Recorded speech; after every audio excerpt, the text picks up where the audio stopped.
Maria? Yes. Hi, Brian Higgins. Hello, Congressman. How are you? Good. I'm with Sister Janice and Sister Father Maher. Janice, Father Maher. How are you? Hi, Fine, how are thanks.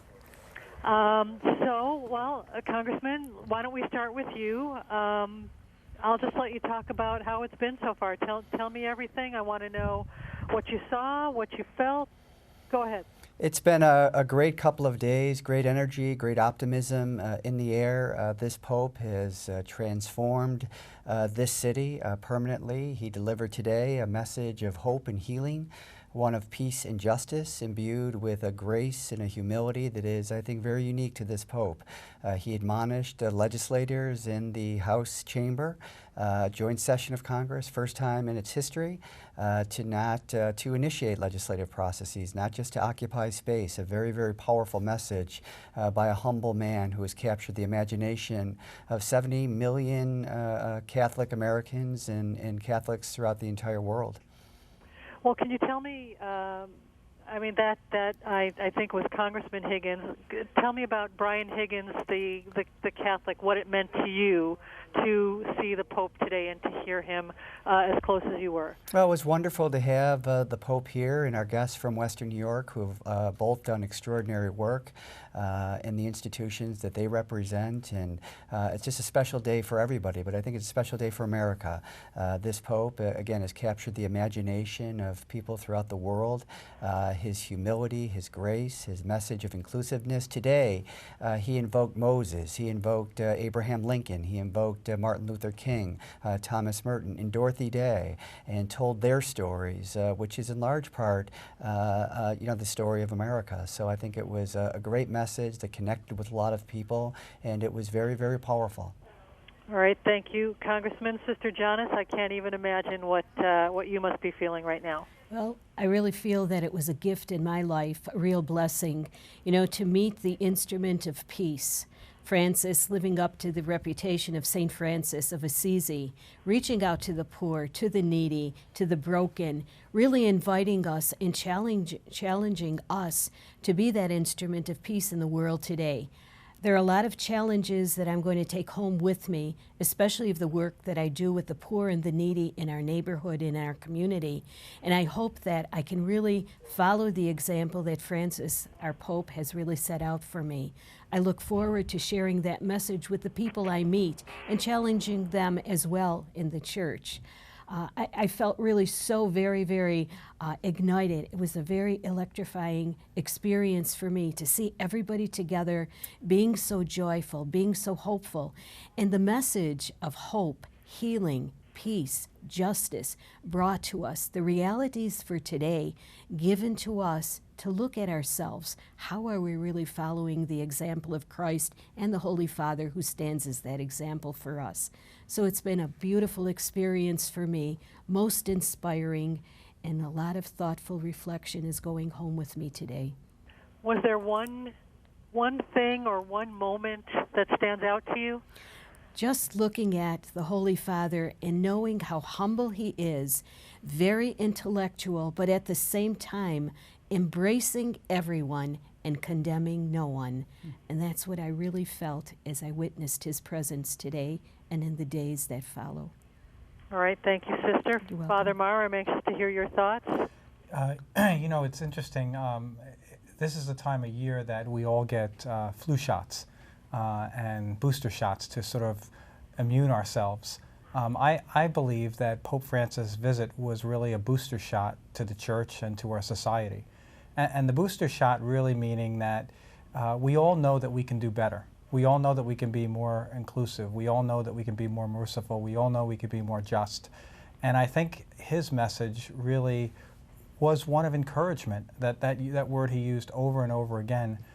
But there was great challenge in that message. And I think, there's many ways people can change, but one of the ways is when someone conveys the spirit that they believe in you and they believe in your essence, in the American spirit.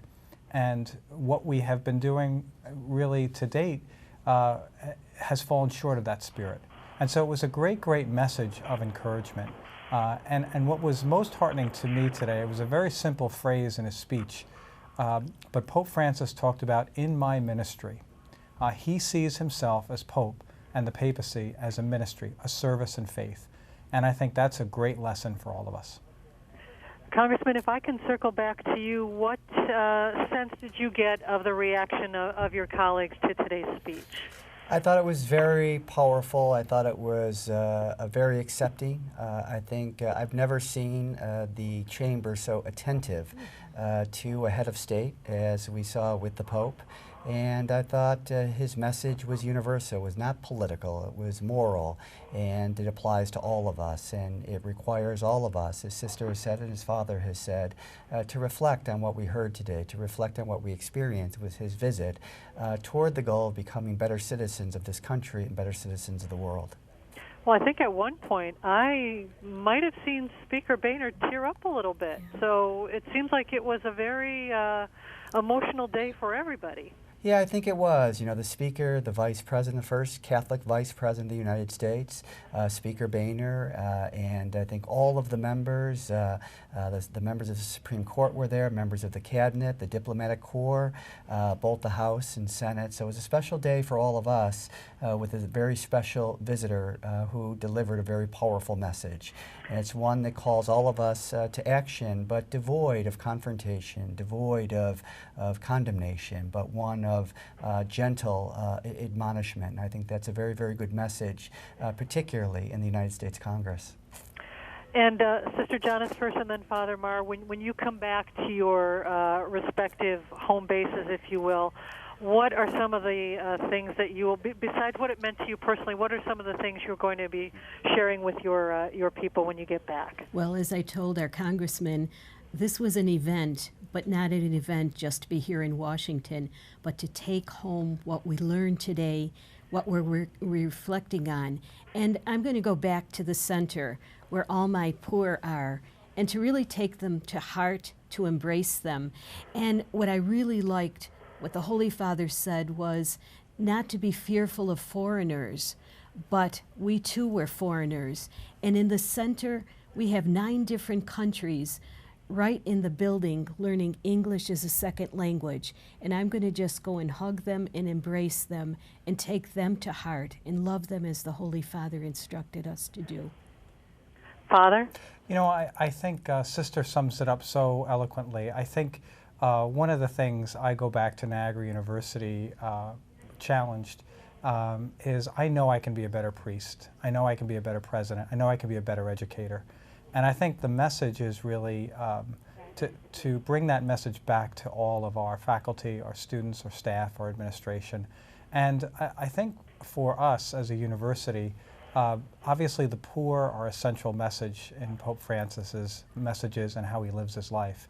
And so how can we create greater impact as a university on the community that's Niagara Falls, Niagara County, right in our midst? And so I think that's a message that I take back as president of Niagara University, and one that I feel particularly challenged to as well. And I think the thing that Pope Francis has done for us priests is he's really challenged us on care for the environment, our lifestyles, our care for the poor, and the care for the people around us. The phrase he's used consistently to bishops and to priests is, "You must know the smell of your sheep. You must be connected to the people that you seek to serve." And so I come back humbled and really challenged to be a more effective servant leader.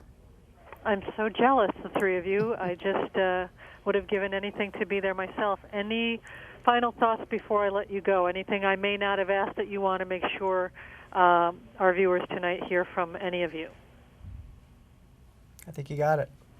All right. Well, Congressman, Sister Janice, Father Maher, thank you very much. We look forward to you being back here, and safe travels. Thank you very much. Thanks. Okay. Bye-bye. Bye-bye.